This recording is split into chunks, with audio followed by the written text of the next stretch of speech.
എല്ലാവർക്കും ഞങ്ങളുടെ പുതിയൊരു വീഡിയോയിലേക്ക് സ്വാഗതം. ഞങ്ങൾ കഴിഞ്ഞ ദിവസങ്ങളിൽ അപ്ലോഡ് ചെയ്ത കേക്കിൻ്റെ വീഡിയോസൊക്കെ നിങ്ങൾ കണ്ടിട്ടുണ്ടാവുമെന്ന് വിചാരിക്കുന്നു. ഞാനിന്ന് വന്നിരിക്കുന്നത് സ്പാനിഷ് ഡിലൈറ്റ് കേക്കിൻ്റെ റെസിപ്പി ആയിട്ടാണ്. ഇത് വളരെ ടേസ്റ്റി ആയിട്ടുള്ളൊരു കേക്കാണ്. ഇതിൻ്റെ ക്രീമിനൊക്കെ ശരിക്കും ഒരു ഐസ്ക്രീമിൻ്റെ ടേസ്റ്റ് തന്നെയാണ്. നിങ്ങളെല്ലാവരും ഒരു വട്ടെങ്കിലും ഈ കേക്കൊന്ന് ഉണ്ടാക്കി നോക്കണം. ഈ കേക്കിന് നമുക്ക് വേണ്ടത് ചോക്ലേറ്റ് സ്പഞ്ചാണ്. നമുക്കതൊന്ന് റെഡിയാക്കി എടുക്കാം. അതിനായിട്ട് ഒരു ബൗളിലേക്ക് 1 കപ്പ് മൈദ ഇട്ട് കൊടുക്കുന്നുണ്ട്. ഇത് 250 ml കപ്പാണ്. ഇനി ഇതിലേക്ക് 1/4 കപ്പ് കൊക്കോ പൗഡറും 1 ടീസ്പൂൺ ബേക്കിംഗ് പൗഡറും 1/4 ടീസ്പൂൺ ബേക്കിംഗ് സോഡയും 1 പിഞ്ച് ഉപ്പും കൂടി ചേർത്ത് വിസ്ക് വെച്ച് നന്നായി ഒന്ന് മിക്സ് ചെയ്യാം. ഇപ്പോൾ അത് നന്നായിട്ട് മിക്സ് ആയിട്ടുണ്ട്. ഇനി ഇതൊരു സ്ട്രെയിനർ വെച്ചിട്ട് 3 പ്രാവശ്യം അരിച്ചെടുക്കാം. ഇതിപ്പോൾ 3 പ്രാവശ്യം അരിച്ചെടുത്തിട്ടുണ്ട്. ബാറ്റർ ഉണ്ടാക്കാനായിട്ട് 3 മുട്ടയാണ് എടുത്തിരിക്കുന്നത്. ഇതിൽ 1 ടീസ്പൂൺ വാനില എസൻസും കൂടി ചേർത്തിട്ട് ബീറ്റ് ചെയ്തെടുക്കാം. എഗ്ഗ് ബീറ്റ് ചെയ്യുമ്പോൾ പാത്രത്തിലോ അല്ലെങ്കിൽ ബീറ്ററിലോ വാട്ടർ കണ്ടൻറ്റ് ഒട്ടും തന്നെ ഉണ്ടാവാൻ പാടില്ല. വാട്ടർ കണ്ടൻറ്റ് ഉണ്ടെങ്കിൽ എഗ്ഗ് ഫ്ലഫി ആയിട്ട് വരില്ല. ഞാനിവിടെ 1 കപ്പ് പഞ്ചസാര പൊടിച്ചതാണ് എടുത്തിരിക്കുന്നത്. ഇനി ഇത് കുറച്ചായിട്ട് ചേർത്ത് കൊടുത്ത് ബീറ്റ് ചെയ്തെടുക്കാം. ഇപ്പോൾ എഗ്ഗ് ബീറ്റ് ആയിട്ടുണ്ട്. 4 ടേബിൾ സ്പൂൺ പാലും 1/4 കപ്പ് സൺഫ്ലവർ ഓയിലും ചേർത്ത് ലോ സ്പീഡിൽ ബീറ്റ് ചെയ്തെടുക്കാം. ഇനി ഇതിലേക്ക് നമ്മൾ നേരത്തെ റെഡിയാക്കി വെച്ചിരിക്കുന്ന ഡ്രൈ ഇൻഗ്രീഡിയൻസ് കുറേശ്ശെയായി ചേർത്ത് കൊടുത്ത് മിക്സ് ചെയ്തെടുക്കാം.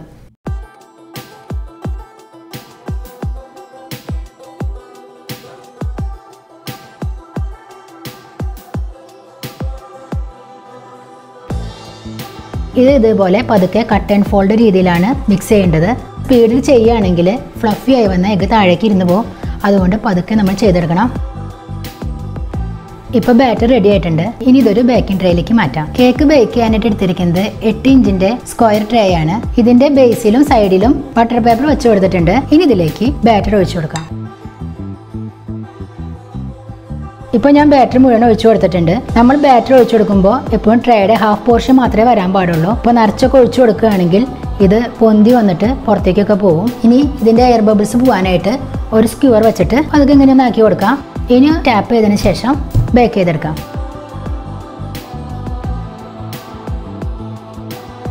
സ്പഞ്ച് റെഡി ആകുമ്പോഴേക്കും നമുക്ക് ഇതിലേക്ക് വേണ്ട പ്രലയം റെഡിയാക്കി എടുക്കാം. അതിനായിട്ട് ഒരു പാൻ ചൂടായി വന്നപ്പോൾ ഞാനതിൽ 2 ടേബിൾ സ്പൂൺ പഞ്ചസാര ഇട്ട് കൊടുക്കുന്നുണ്ട്. ഇപ്പോൾ പഞ്ചസാര മെൽറ്റ് ചെയ്ത് തുടങ്ങിയിട്ടുണ്ട്. ഇനി പതുക്കെ ഇളക്കി കൊടുക്കാം. പ്രളയം റെഡിയാക്കുമ്പോൾ നമ്മൾ ആദ്യം ഹൈ ഫ്ലെയിമിൽ ഇടണം. പിന്നെ പഞ്ചസാര മെൽറ്റായി തുടങ്ങിയതിന് ശേഷം ലോ ഫ്ലെയിമിലാക്കണം. അപ്പോൾ അത് നന്നായിട്ട് ആയിട്ടുണ്ട്. ഇനി ഇതിലേക്ക് 1 ടേബിൾ സ്പൂണോളം ബട്ടർ ചേർത്ത് കൊടുക്കാം. അപ്പോൾ ബട്ടറൊക്കെ നന്നായിട്ട് മെൽറ്റ് ആയിട്ടുണ്ട്. ഇനി ഇതിലേക്ക് 1/4 കപ്പ് കാഷ്യൂസ് ആഡ് ചെയ്ത് കൊടുക്കാം. എന്നിട്ട് നന്നായിട്ടൊന്ന് മിക്സ് ചെയ്തെടുക്കാം.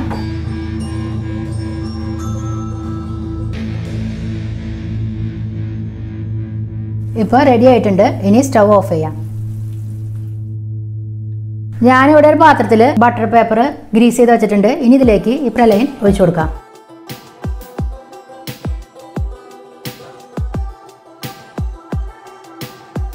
ഇനി ഇത് ചൂടാറുന്നത് വരെ വെയിറ്റ് ചെയ്യാം. കേക്ക് വെറ്റ് ചെയ്യാൻ വേണ്ട മിൽക്ക് റെഡിയാക്കി എടുക്കാം. ഞാൻ ഒരു ബൗളിലേക്ക് ഇളം ചൂടുള്ള 1/4 കപ്പ് പാൽ ഒഴിച്ചു കൊടുത്തിട്ടുണ്ട്. ഇനി ഇതിലേക്ക് 2 ടേബിൾ സ്പൂൺ ബൂസ്റ്റും 1.5 ടേബിൾ സ്പൂൺ മിൽക്ക് മെയ്ഡും 2 ടീസ്പൂൺ പഞ്ചസാര പൊടിച്ചതും ചേർത്ത് നന്നായിട്ട് മിക്സ് ചെയ്യാം. നമ്മുടെ സിറപ്പ് റെഡി ആയി കഴിഞ്ഞു. ഇപ്പോൾ സ്പോഞ്ച് റെഡി ആയിട്ടുണ്ട്. ഇനി ഇതൊന്ന് 3 ലെയറായിട്ട് കട്ട് ചെയ്തെടുക്കാം. 3 ലെയറായിട്ട് കട്ട് ചെയ്തിട്ടുണ്ട്.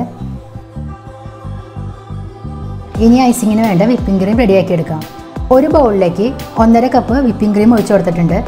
ഇനി ഇതൊന്ന് ബീറ്റ് ചെയ്തെടുക്കാം.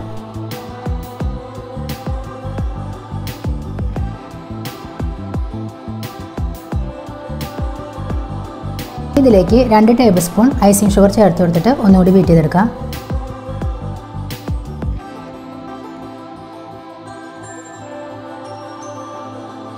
ഇനി ഇതിലേക്ക് 3 ടേബിൾ സ്പൂൺ ബൂസ്റ്റ് ഇട്ട് കൊടുക്കാം. ഇനി ലോ സ്പീഡിൽ ഒന്ന് ബീറ്റ് ചെയ്തെടുക്കാം. ഈ ക്രീമിൽ ബൂസ്റ്റ് ചേർക്കുന്നത് കൊണ്ട് തന്നെ ഇതിൻ്റെ ക്രീമിന് ശരിക്കും ഒരു ഐസ്ക്രീമിൻ്റെ ടേസ്റ്റാണ്. ഇത് നേരത്തെ റെഡിയാക്കിയ പ്രളയനാണ്. ഇതിപ്പോൾ നന്നായി ചൂടാറിയിട്ടുണ്ട്. ഇനി ഇതൊന്ന് ബട്ടർ പേപ്പറിൽ നിന്ന് റിമൂവ് ചെയ്തിട്ട് പതുക്കെ ഒന്ന് കുത്തിയെടുക്കാം. ഒരു ബേസ് വെച്ച് കൊടുത്ത് അതിൻ്റെ സെൻറ്ററിൽ കുറച്ച് ക്രീം വെച്ച് കൊടുക്കാം. ഇതാണ് കേക്കിൻ്റെ മുകൾ വശം. അത് താഴെ വരുന്ന രീതിയിൽ ഇങ്ങനെ വെച്ച് കൊടുക്കാം. ഇനി ഇതിൻ്റെ മുകളിലേക്ക് നേരത്തെ റെഡിയാക്കി വെച്ചിരുന്ന മിൽക്ക് സിറപ്പ് അപ്ലൈ ചെയ്ത് കൊടുക്കാം.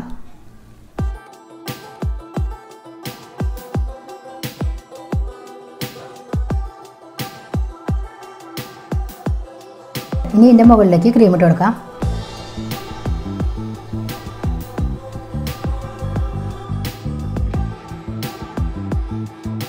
ഇനി ഇതിൻ്റെ മുകളിലേക്ക് നേരത്തെ റെഡിയാക്കിയ പ്രളയം ഞാൻ കുത്തിയെടുത്തിട്ടുണ്ട്, അതിട്ട് കൊടുക്കാം. ഇനി അടുത്ത ലെയർ വെച്ച് കൊടുക്കാം. ഇനി ഇതിൻ്റെ മുകളിലേക്ക് മിൽക്ക് സിറപ്പ് അപ്ലൈ ചെയ്യാം.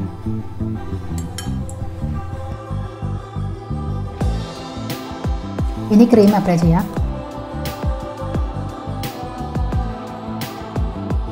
ഇനി വീണ്ടും ഫില്ലിംഗ് ഇട്ട് കൊടുക്കാം. ലാസ്റ്റ് പീസും വെച്ച് കൊടുക്കാം. ലാസ്റ്റ് പീസ് വെച്ച് കൊടുക്കേണ്ടത് ഏറ്റവും താഴെ വരുന്ന വശം മുകളിലേക്ക് വരുന്ന രീതിയിലാണ്. ഇനി ഇതിൻ്റെ മുകളിൽ ബാക്കിയുള്ള മിൽക്ക് സിറപ്പ് ഒഴിച്ചതിന് ശേഷം ക്രം കോട്ട് ചെയ്തെടുക്കാം.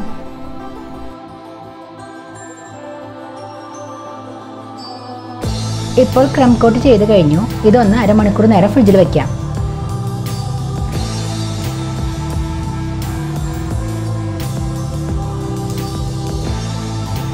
ഇപ്പോൾ കേക്ക് അരമണിക്കൂറിന് ശേഷം ഫ്രിഡ്ജിൽ നിന്ന് എടുത്തിട്ടുണ്ട്. ഇതിൻ്റെ മുകളിൽ സൈഡിലൊക്കെ സെക്കൻഡ് കോട്ട് ക്രീം അപ്ലൈ ചെയ്ത് കൊടുക്കാം.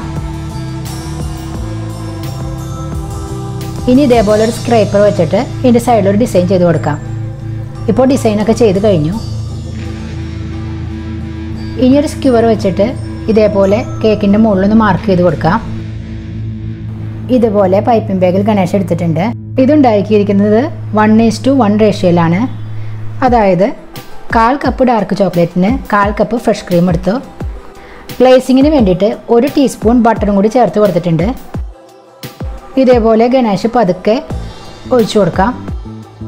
ഇപ്പോൾ മാർക്ക് ചെയ്ത സ്ഥലത്ത് മുഴുവനും ഗണേശ് അപ്ലൈ ചെയ്ത് കഴിഞ്ഞു. ഇനി ഇതേപോലെ തന്നെ സൈഡിലും പതുക്കെ ഡ്രിപ്പ് ചെയ്ത് കൊടുക്കാം. പൈപ്പിംഗ് ബാഗിൽ ബാക്കിയുള്ള ക്രീം ഇട്ട് കൊടുത്തിട്ടുണ്ട്. ഇനി ഇതേപോലെ ഒന്ന് ഫ്ലവർ വരച്ചു കൊടുക്കാം.